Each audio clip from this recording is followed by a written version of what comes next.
बात करते हैं नई दिल्ली रेलवे स्टेशन पर मचे भगदड़ की।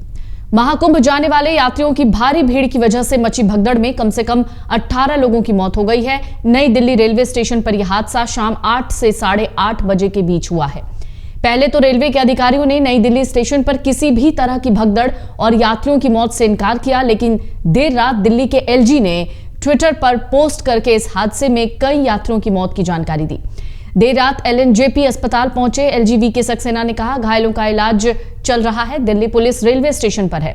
ट्रेनों का आवागमन सामान्य है, स्थिति नियंत्रण में है। उन्होंने मौत का कोई भी स्पष्ट आंकड़ा नहीं बताया था। इधर प्रधानमंत्री मोदी ने भी हादसे में जान गंवाने वालों के परिवारों के प्रति संवेदना जाहिर की। पीएम मोदी ने ट्विटर पर पोस्ट के जरिए कहा, नई दिल्ली रेलवे स्टेशन पर हुई भगदड़ से व्यथित हूं।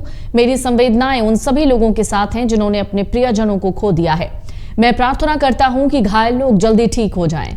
अधिकारी इस भगदड़ से प्रभावित सभी लोगों की सहायता कर रहे हैं। नई दिल्ली रेलवे स्टेशन पर शनिवार रात भगदड़ जैसी स्थिति बनने से प्लेटफॉर्म संख्या 14 और 15 पर अफरा तफरी दिखी, जिसमें कम से कम 18 लोगों की मौत हो गई, कई घायल हो गए। रेलवे पुलिस उपायुक्त ने आधिकारिक बयान में कहा, जब प्रयागराज एक्सप्रेस ट्रेन प्लेटफॉर्म संख्या 14 पर खड़ी थी तब वहां भीड़ थी। इस घटना की तस्वीरें भी सामने आई, जिसमें दिख रहा था कि भारी भीड़ कैसे अचानक भगदड़ में बदल गई। अधिकारी ने कहा, स्वतंत्रता सेनानी एक्सप्रेस और भुवनेश्वर राजधानी एक्सप्रेस देरी से चल रही थी। इन ट्रेनों के यात्री भी प्लेटफॉर्म नंबर 12, 13 और 14 पर मौजूद थे। उन्होंने कहा, रेलवे द्वारा हर घंटे 1500 सामान्य टिकट बेचे जा रहे थे, यानी जनरल टिकट, जिसके कारण स्टेशन पर भीड़ मच गई। स्थिति बेकाबू हो गई। प्लेटफॉर्म नंबर 14 और प्लेटफॉर्म नंबर 16 के पास एस्केलेटर के पास भगदड़ मची।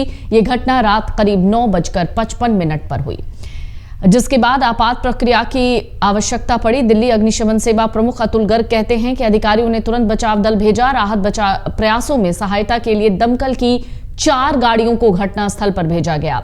यह भी पता चला कि प्रयागराज में महाकुंभ के लिए ट्रेन सेवाओं के कारण भीड़ भाड़ थी। उत्तर रेलवे के जनसंपर्क अधिकारी हिमांशु उपाध्याय कहते हैं, भारी भीड़ के कारण कुछ यात्रियों ने एक दूसरे को धक्का दिया, जिससे कुछ यात्री घायल हो गए।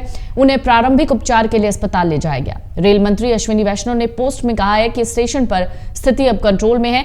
दिल्ली पुलिस और केंद्रीय रिजर्व पुलिस बल सीआरपीएफ के जवान मौके पर पहुंचे।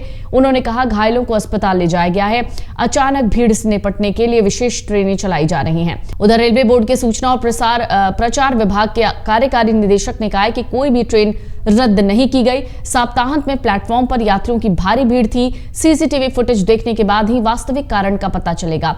हालांकि हमें जो पता चला है उसके अनुसार कुछ लोगों ने एक दूसरे को धक्का दिया, जिससे कुछ लोगों को मामूली चोटें आईं। उन्हें अस्पताल ले जाया गया। महाकुंभ जाने वाले यात्रियों की भारी भीड़ की वजह से मची भगदड़ में कम से कम 18 लोगों की मौत हो गई है। नई दिल्ली रेलवे स्टेशन पर यह हादसा शाम 8 से 8:30 बजे के बीच हुआ है।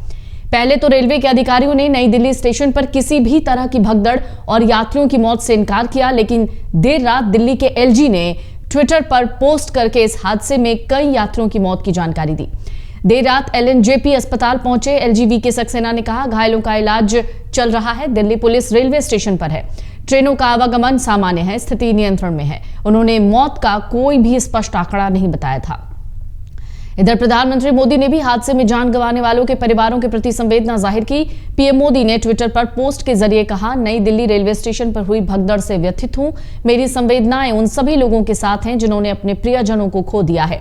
मैं प्रार्थना करता हूं कि घायल लोग जल्दी ठीक हो जाएं। अधिकारी इस भगदड़ से प्रभावित सभी लोगों की सहायता कर रहे हैं। नई दिल्ली रेलवे स्टेशन पर शनिवार रात भगदड़ जैसी स्थिति बनने से प्लेटफॉर्म संख्या 14 और 15 पर अफरा तफरी दिखी, जिसमें कम से कम 18 लोगों की मौत हो गई, कई घायल हो गए। अमर उजाला जीवांजलि के सारथी की मदद लें और महाकुंभ में स्नान जरूर करें।